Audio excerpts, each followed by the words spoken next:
Spoiler alert, this lens slays. That means it's good, I think.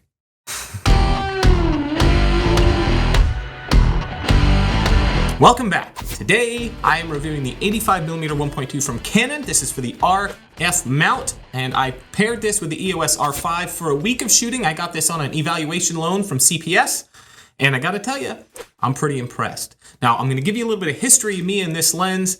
I've never loved shooting at 85 on a full frame camera. It just hasn't been my favorite working length, and I never was enamored with the previous incarnations of this for the EF system. I always thought they were kind of impractical, kind of beautiful, but useless. And before you write a bunch of comments and tell me how great they are, we all kind of shoot different things, but I never loved it for the work that I did. This lens is different, and I'm going to tell you why. I've used this lens on 3 different jobs, 3 very different scenarios, and I'm going to break those down for you. Then I'm going to tell you what I love about the lens, what I don't love about the lens, and who I think it's for. Now, before we get started, let me just remind you that I have a weekly photography podcast called Photobomb. I co-host it with my very good friend Booray Perry, and I'll put a link to that podcast and his YouTube channel in the description. Also, go ahead and like and subscribe and hit the bell. Just do all that. Just do it. Just get out of the way. Just do it now.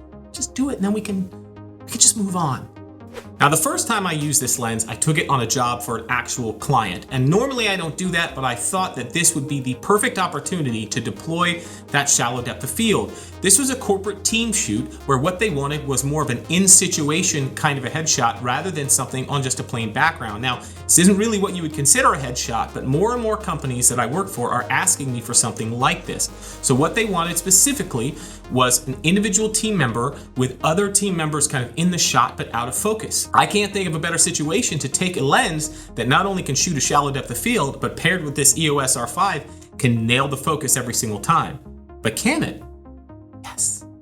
In order to test this out, I shot this entire job at f2.0. Now, I would normally never do that, and in fact, I would probably lean on post-processing to blur certain things out to make some people more prominent than others, but since this lens has such great reviews, and since this camera does such a great job grabbing focus, I thought I would test it out. Let me tell you, I was not disappointed. No matter what position I tried to take, what aperture I shot at, this lens not only nailed focus pretty much every time, but that depth of field gave me exactly what my client was looking for. Now, I will tell you that at the same time I was using this, I was shooting alongside the 35mm 1.8, which is the cheapest lens in the lineup, and it grabbed focus actually even a little bit more, but I think that was due to the 35 having image stabilization in the lens, as well as the in-body image stabilization, and also that 35mm focal length makes focus a little easier to grab.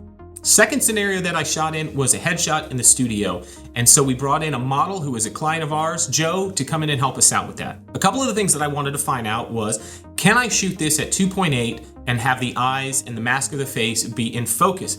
I typically shoot at f5.6 or f8 when I'm shooting headshots in the studio, but because I have a relatively small camera room and I like to try and simulate scenarios in the headshots that look a little bit different than just shooting on a solid color background, I thought that I would try to push that a little bit and shoot at f2.8.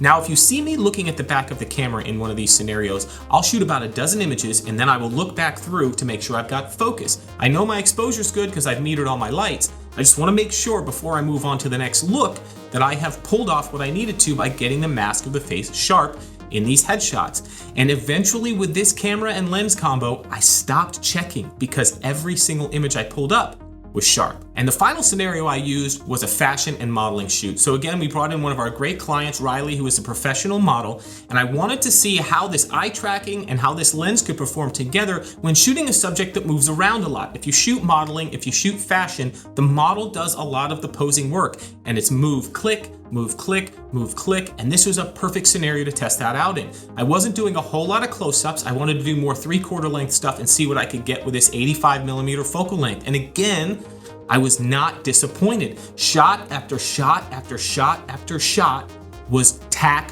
sharp. And I probably wasted fewer frames than I've wasted in pretty much any other scenario.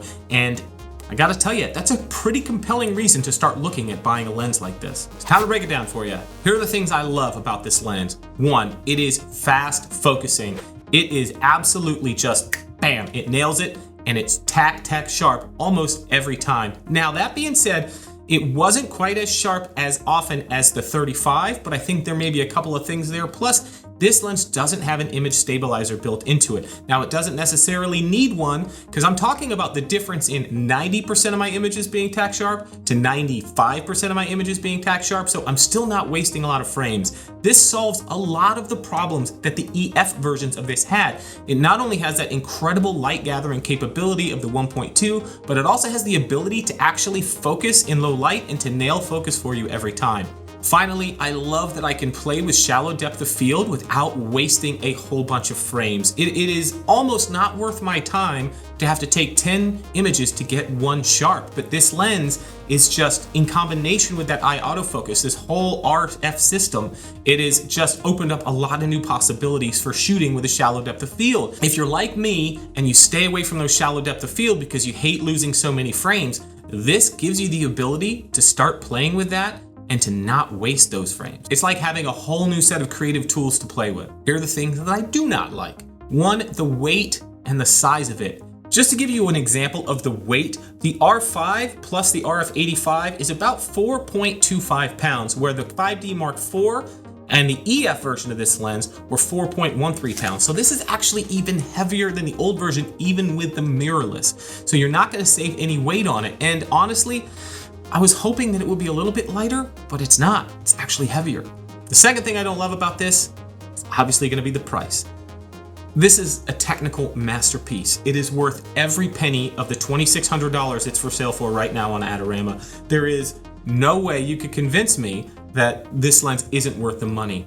That being said, right now as I'm recording this, we're in the middle of a pandemic and the economy is hurting for a lot of people, especially creatives. Canon has to convince you to spend $2,600 on this lens when there is a $600 85 f2 just about to be released. Now, at this point, I haven't gotten my hands on it and tested it. All I can tell you is the 35mm 1.8, which is the cheapest lens in the RF lineup, is incredible. It is a great performing lens and the image quality is unbelievably good, especially for a $500 price tag. So, do I think this is worth $2,600? 1,000% yes. But do I think that everybody should run out and buy this lens? I don't know, that's gonna be up to you. It is incredible, but $2,000 later, I don't know. Now let me tell you who I think this lens is for. If you'd asked me before I got my hands on it, I would have told you that an 85 1.2, whether the EF version or the RF version, is for people with more money than sense. And that was before I got my hands on it, and I used this thing really used it. And I can tell you, it's a lens that I have always associated with wedding photographers who want that really shallow depth of field and love to play with that, but it's more of an extravagance. Now I can tell you truthfully that this is a practical working photographer's lens. Even at that price tag, if you have this in your bag, you're gonna reach for it a lot, because not only can you play with shallow depth of field now, every single image you take pretty much is gonna be tack sharp. Canon has taken a lens that to me was really a niche kind of boutique portrait lens to a lens that photographers can practically use all the way across the board. I'm not necessarily gonna run out and buy one of these. I wanna get my hands on that 85 f2. All I can tell you is that after playing with this thing for a week, I do not wanna send it back. Can I have it? If you've got questions about this lens or questions that you want me to answer, something you want to see me shoot, load it up in the comments. Tell me what you think about this lens if you've got your hands on it, and do you think that you would spend $2,600 on it, or are you gonna wait for that f2 version and see what it can do? Let me know. Also, don't forget, like, subscribe, notifications, all that jazz, and I'll see you next time.